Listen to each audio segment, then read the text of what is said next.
নীরদ মণ্ডল মহাশয়ের কোমর ব্যথা, প্রচন্ড কোমর ব্যথা।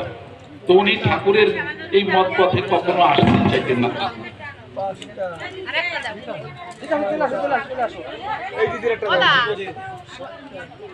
উনি আসতেন না। ওনার অনেক ডাক্তার দেখিয়েছেন, কিন্তু কোনো অবস্থাতেই ভালো হচ্ছে না।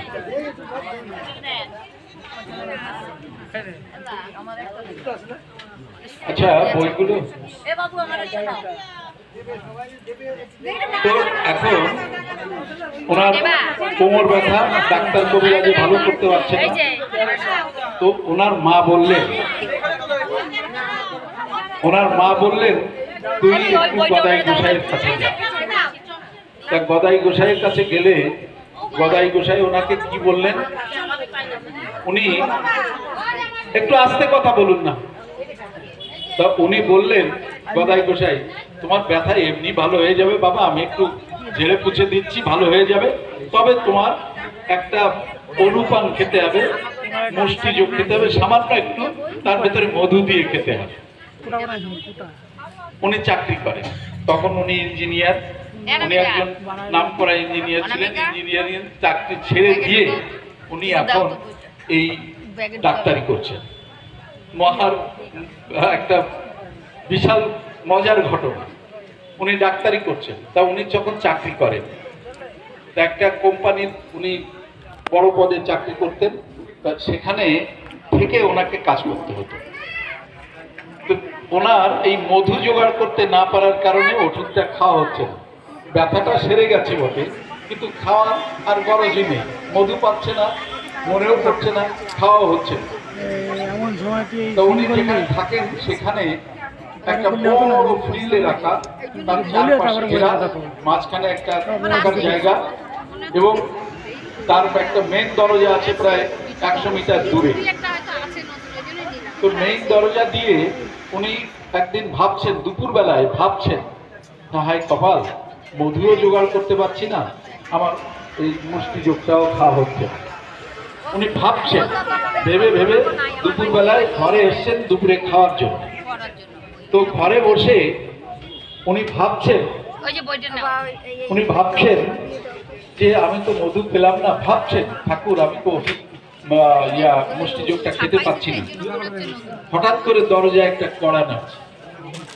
কড়া নেড়ে একটা ছেলে, 12-13 বছর বয়সী একটা ছেলে বলছে, তোমার মধু লাগবে? তোমার মধু লাগবে? বলছে হ্যাঁ হ্যাঁ। তা কত দাম চাও? সে একটা দাম বললো। উনি ভাবলেন বেশি বলছে মনে হয়, তাহলে একটু কম দাম বলি, আর একটু কম নেবে? বলছে না না, তোমার যদি লাগে তাহলে রাখো, না হলে আমি চললাম। বলে সে হাঁটছে। উনি ভাবলেন যা দাম হয় হোক, আমি তো রাখি, রেখে দিলেন। এবার উনি ভাবছেন, আচ্ছা এই দুপুর বেলায় এই আমার এনক্লোজারের মধ্যে আটকানো জায়গায় একটা ছেলে এসে মধু দিল, এ কেমন করে দিল? উনি বাইরে বেরিয়ে দেখছেন যে পথটা হেঁটে গেটের দিকে গেছে, 100-150 মিটার দূর হবে। এর মধ্যে কোনো ছেলে মেয়ে নাই, কেউ নাই। উনি গেটে গিয়ে জিজ্ঞেস করলেন, একটা মধুওয়ালা আসছিল, মানে একটা ছেলে এসছিল। গেটের কিপার যারা আছে তারা বলছেন না, এখানে কেউ আসেনি। প্রশ্ন হলো, ওনার মতন একজন ভক্তপ্রাণ মানুষের কাছে কে মধু পৌঁছে দিল? এই মধু পৌঁছানোটাও ওনার একটা ঠাকুরের কৃপা লাভ। ঠাকুর স্বয়ং এসেছিলেন ওনাকে মধু দেওয়ার জন্য। উনি বললেন, তুমি দামাদামি করছো, তোমার যদি লাগে তাহলে রাখো, না হলে আমি চললাম। উনি তাই দিয়ে রেখে দিলেন। তো যাই হোক, আমি ওনার কথা, ওনার অনুরোধে আমি বললাম। আরো উনি ওনার মুখ থেকে শুনলে আরো ভালো করে শোনা যেত, উনি ভালো করে বলতে পারতেন। আমি যেটুক শুনেছি, যেটুক জেনেছি সেটা বললাম। তা আমি ঠাকুর সম্পর্কে আর সামান্য দুটো কথা বলবো। ঠাকুরের জন্ম হয়েছিল 1218 সালে বাংলা, আর 1284 সালে উনি ইহধাম ত্যাগ করেন। এই 66 বছর কাল উনি লীলা করেছেন। এই 66 বছর কালে উনি এই যারা অবহেলিত মানুষ, নিষ্পেষিত মানুষ, তাদেরকে উদ্ধার কাজে উনি ব্যয় করেছেন। ওনার অসমাপ্ত কাজ যেগুলো সেগুলো করেছেন ওনার সুযোগ্য পুত্র ভগবান শ্রী শ্রী গুরুচাঁদ। এইবার গুরুচাঁদ ঠাকুর, হরিচাঁদ ঠাকুর যখন দেহ রক্ষা করেন তখন ভক্তদের বলেছেন, এই আমি গুরুচাঁদের মধ্যে প্রবেশ করছি, গুরুচাঁদের মধ্যে প্রবেশ করছি। তাই আমরা হরিচাঁদকে হরিচাঁদ বলি, আর গুরুচাঁদকে বলি হরি গুরুচাঁদ। এটা আমাদের লীলামৃত থেকে শুরু করে সমস্ত জায়গায় হরি গুরুচাঁদ বলে লেখা। তার মানে হরিচাঁদ গুরুচাঁদের মধ্যে অবস্থান করছেন বলেই গুরুচাঁদ ঠাকুরের নাম হয়েছে হরি গুরুচাঁদ। তো এই ঠাকুর যখন জীবদ্দশায়, তখন ওনার দুজন ভক্ত দশরথ বৈরাগী এবং মৃত্যুঞ্জয় গোসাই, এই দুইজন মিলে একটা লীলামৃত লেখার শখ করলেন, কিছু লিখলেন। লেখার পরে ঠাকুরকে দেখালেন, হে ঠাকুর, আমরা তোমার লীলামৃত লিখতে চাই, আমার এই লীলাগীতি দেখো, তুমি যদি অনুমতি দাও তাহলে আমরা ছাপানোর ব্যবস্থা করব। ঠাকুর বললেন, না না না না, এটা প্রচার করো। বলছে, না আমরা করবই। তোমরা যদি এটা প্রচার করো তাহলে তোমাদের গলিত কুষ্ঠ ব্যাধি হবে, হস্ত পদাঙ্গুলি তোমাদের গলিত কুষ্ঠ রোগে আক্রান্ত হবে। ওনারা বললেন, তা তো আমাদের মহা পুরস্কার হবে, এই লীলাগীতি প্রচার করার জন্য আমাদের যে পুরস্কার, সেই পুরস্কারটা আমরা পাবো, সুতরাং আমরা এটা প্রচার করবই। কিন্তু দুঃখের ব্যাপার হোক, সুখের ব্যাপার হোক, এই লীলামৃতখানা ওড়াকান্দি ধাম থেকে হারিয়ে যায়, আর তার খোঁজ পাওয়া যায় না। প্রথম পাতায় ভূমিকাতে এটা সুন্দর করে লেখা।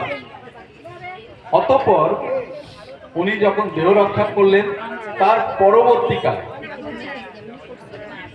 ওনারা দুজন আবার তারক কর্তাকে ধরলেন, এই তারক, আমাদের লীলাগীতি তো হারিয়ে গেছে, এবার তুই ঠাকুরের লীলাগীতি লেখ। তা তারক কর্তা না করলেন, না আমি পারবো না করে অনেকটা সময় পেরিয়ে গেল। অতঃপর ওনাদের অনুরোধে এবং বাগদেবী সরস্বতী স্বপ্নে ওনাকে দেখা দিয়ে বললেন, এই নে লীলামৃত, এবার তুই প্রচার কর। তারপরে উনি তো তা প্রচার করেননি। অতঃপর গোলক পাগল তখন দেহ রক্ষা করেছেন। গোলক পাগল একদিন ভোর রাতে নৃসিংহ মূর্তি ধরে তারকের বুকে নখর বিধিয়ে দিয়ে বলছেন, এই তারক, তুই ঠাকুরের লীলাগীতি দে, নইলে তোর বুকের রুধির পান করব। তখন উনি বললেন, ঠিক আছে, আমি লিখব। এরপর থেকে উনি লেখা শুরু করলেন। লিখতে লিখতে লিখতে লিখতে সেটা ওনার প্রচারের, এই লীলামৃত প্রচারের 2 বছর আগে উনি দেহ রক্ষা করেন। 1321 সালে উনি দেহ রক্ষা করেন, আর 1323 সালে প্রথম লীলামৃত প্রচার করেন। তো এই লীলামৃতখানা উনি যখন লিখলেন, তখন ঠাকুরের কাছে, ঠাকুরের দরবারে এনে হাজির করলেন।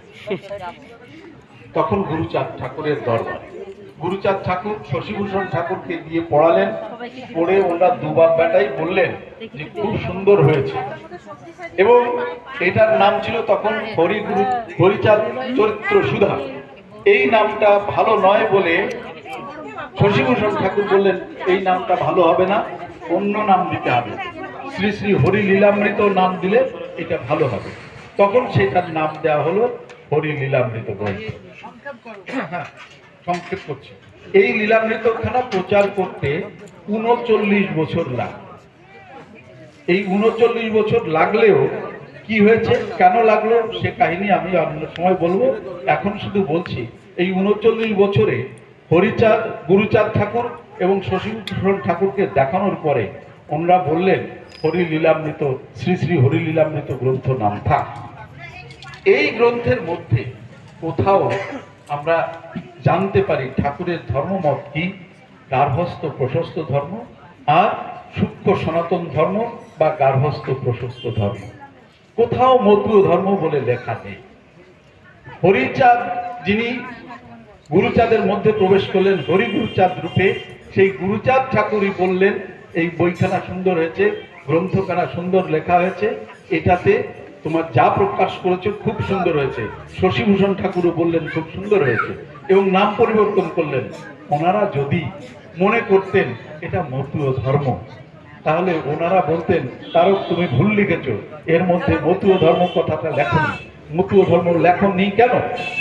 তা সুতরাং হরি গুরুচাঁদ যিনি, তিনি অনুমোদন করলেন মতুয় ধর্ম নয়, তিনি অনুমোদন করলেন গার্হস্থ প্রশস্ত ধর্ম জীবে শিক্ষা দিতে, পরিচাদ অবতীর্ণ আসি অবনীতে, আর বললেন সুপ্ত সনাতন ধর্ম।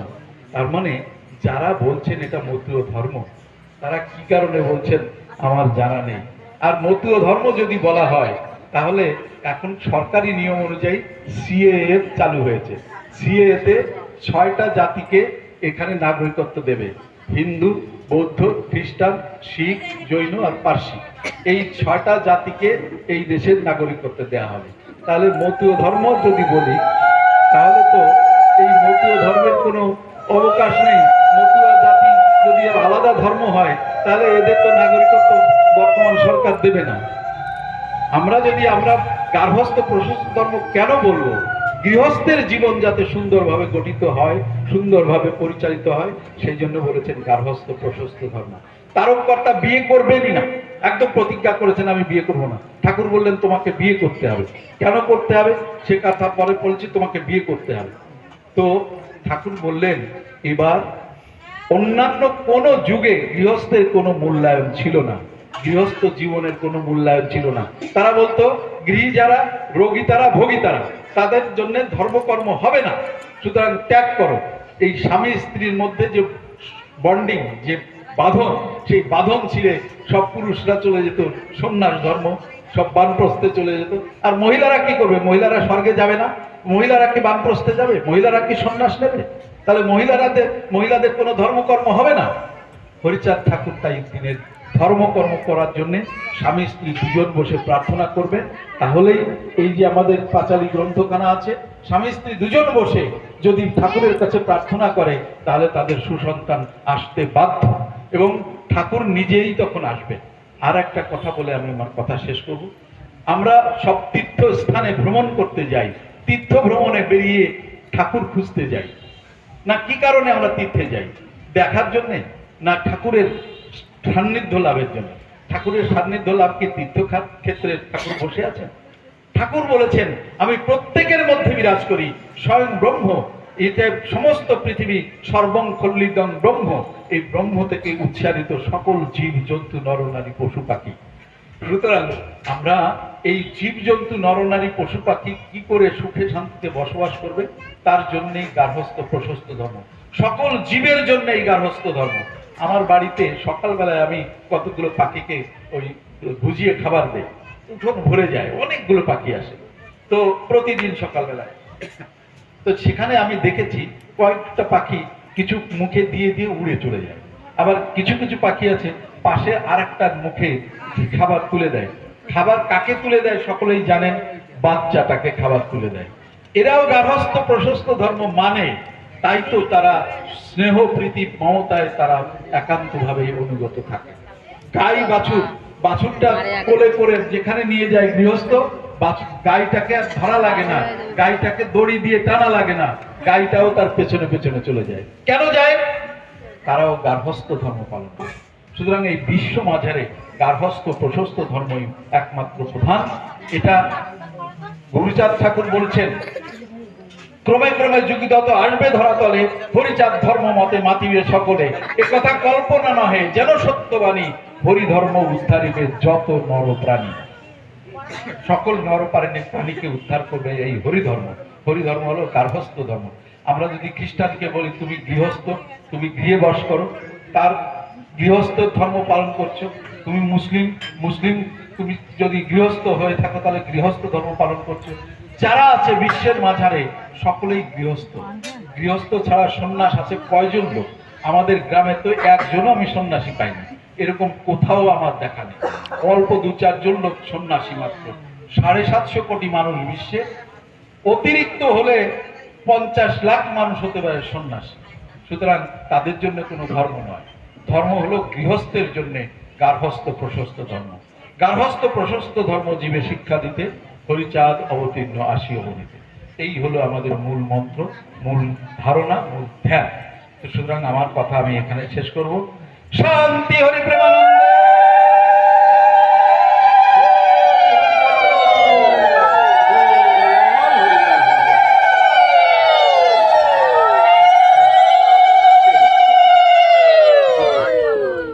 নীরদ মন্ডল।